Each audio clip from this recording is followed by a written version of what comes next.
मैं सिखा हूँ जलती हुई बाती जो पल पल क्षीण होती जा रही है, बुझने को तैयार।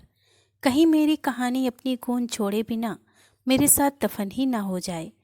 इससे पहले मन की घुटन अंतर्द्वंद के द्वार खोल देना चाहती है।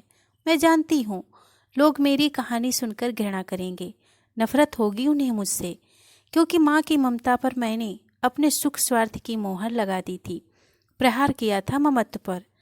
वक्त अधिक नहीं बीता है, मैं अपनी माँ की बुद्धिमान गुणवती सुंदर बेटी उनकी आज्ञा मान मुकेश के साथ कनाडा चली आई थी, अपनी बहुत प्यारी सी जीवंत वस्तु को सदा सदा के लिए त्याग कर।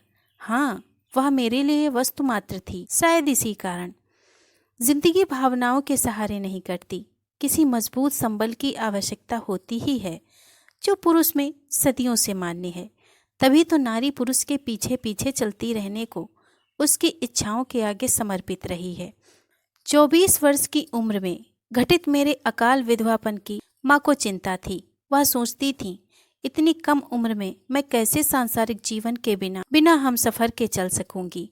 उनका तर्क था कि क्यों मैं अपनी 2 वर्ष की मासूम बच्ची के लिए अपना भविष्य अंधकार में करूं। मुकेश मेरे वैधव्य का दाग दूर करना चाहता था। माँ तो अपनी ममता में अंधी थी। उन्होंने कहा था जीवन का कष्टप्रद संघर्षमय सफर केवल कोरी भावनाओं के सहारे नहीं कटता, थोड़ा व्यवहारिक बनना पड़ता है। शिखा, तू अपनी पहाड़ सी जिंदगी इस बच्ची के सहारे कैसे काट सकती है? अभी तूने दुनिया में देखा ही क्या है। और वे मेरी गुड्डी की जिम्मेदारी स्वयं वहन करने को सहर्ष तैयार हो गई थीं। फिर अपनी बेटी का भविष्य अधर में, ओह, मैं कितनी स्वार्थी, खुद कर्ज मां निकली। अपनी बेटी की मासूम उमंगों को, नन्ही नन्ही अंकुरित होती प्यार की बेल को बेरहमी से नोच अपने आगे बढ़ते कदमों तले उसका सब कुछ रौंद कर चली आई मैं। प्यारी गुड्डी, अपेक्षित प्यार की उसकी जन्मदाई ने ही बलि चढ़ा दी। एक कली जो खिली भी नहीं थी, जिसकी मादक महक से संभवतः सारा गुलशन महक सकता था, उस पुष्प कली को असमय जंगलों में छोड़ आई, अपनी नई जिंदगी की डगर पर बढ़ चली थी।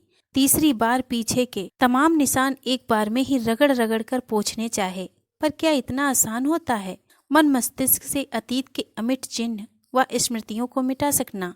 नहीं, मैं मात्र भुला दिए जाने का ढोंग करती रही हूँ और किसी को नहीं, अपने आप को ही धोखा दे रही हूँ। मैं ही क्या, कोई और भी इतनी सहजता से अपना मधुर मोहक अतीत नहीं भुला सकता। फिर मैं कैसे उस नन्हे अस्तित्व को भुला दूं?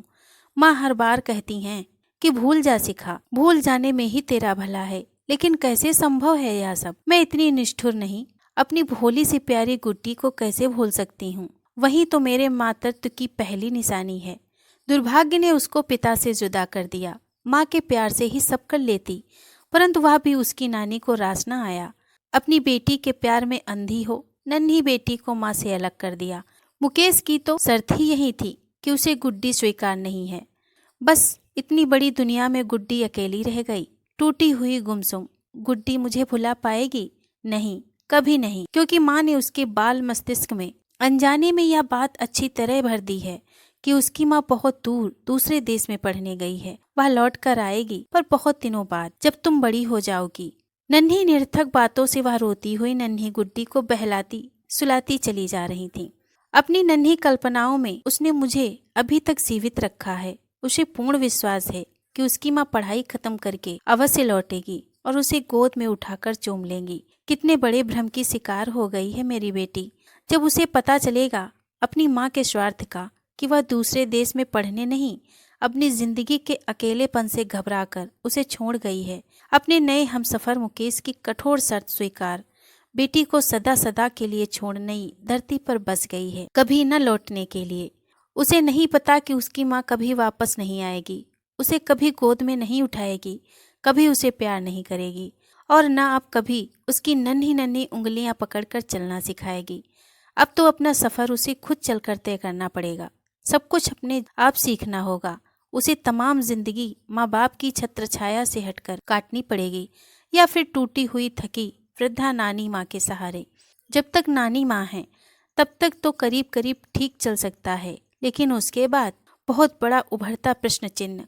कभी नहीं सोचा था मैंने इस शून्य के आगे, पर आज सोचती हूँ तो तड़प जाती हूँ। रूठी ममता कचोटती है, गुड्डी का जीवन कैसे कटेगा। माँ आजकल बीमार चल रही हैं। उनके पत्रों से पता चला मेरी जिंदगी बहाव पर चल रही थी।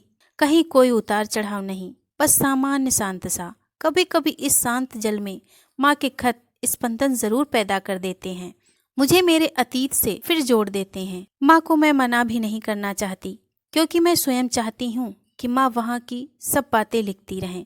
उनकी चिट्ठी की इबारत में मैं कुछ खोजती हूँ, कोई शब्द, कोई गंध मेरी गुड्डी की हो, उसके बारे में हो।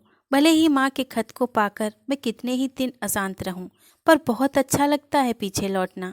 यहाँ आकर इस धरती पर मैं फिर एक बार माँ बनी, मुकेश की बेटी की। मैंने अपनी दूसरी बेटी का नाम गुड़िया रख लिया। गुड्डी और गुड़िया दोनों मेरी बेटियां हैं।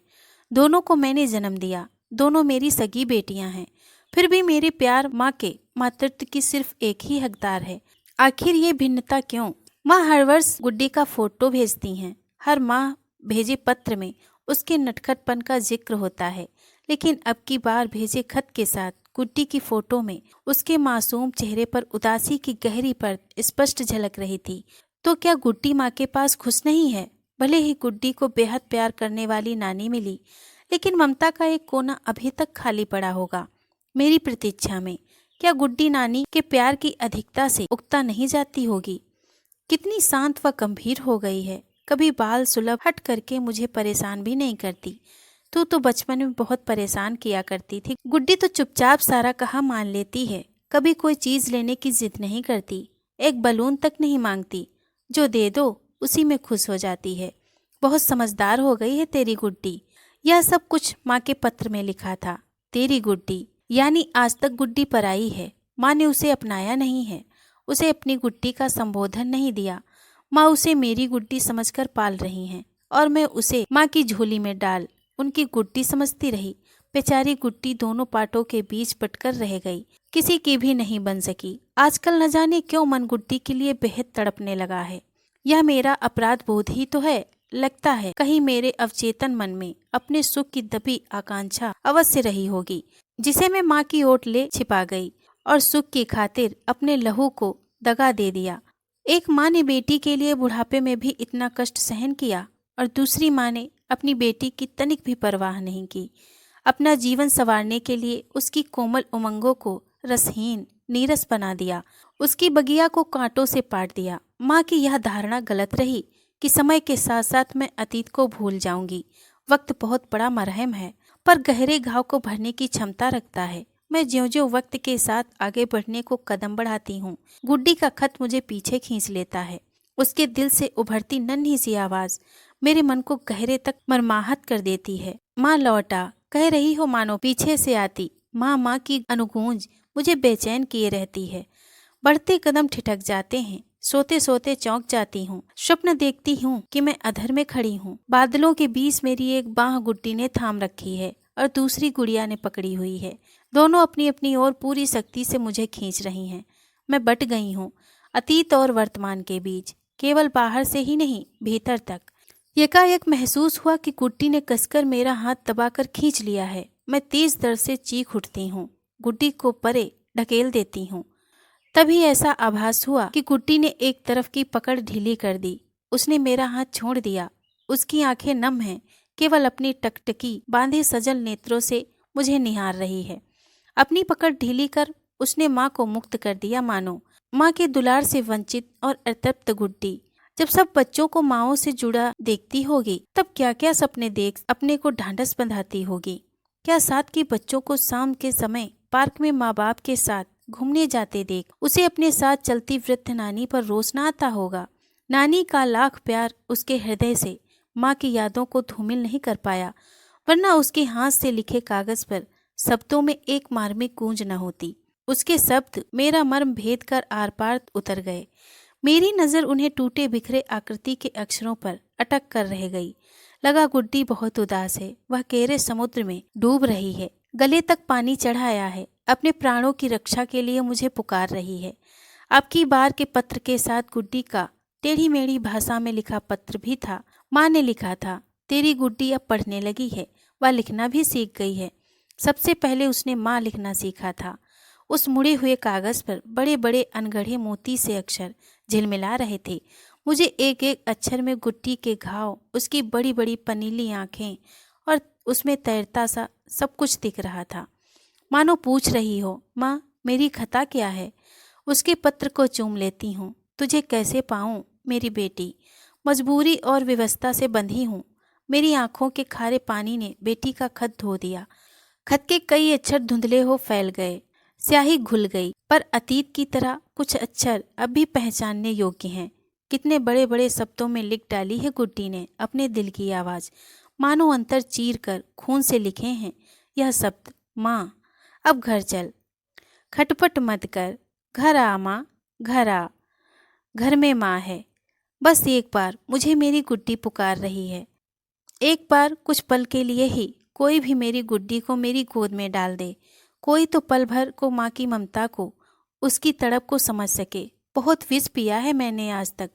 अब जख्म बहुत गहरा हो गया है, एकदम असहनीय। एक भूल की चुभन इतनी अधिक होगी कभी नहीं सोचा था। एक बार, बस एक बार, गुजरा वक्त कोई मुझे वापस लौटा दे, बस एक बार। दोस्तों, अगर आपको ये कहानी पसंद आई हो तो प्लीज़ इसे लाइक और शेयर करें। अगर आप हमारे चैनल पे नए हैं तो प्लीज़ इसे सब्सक्राइब करें।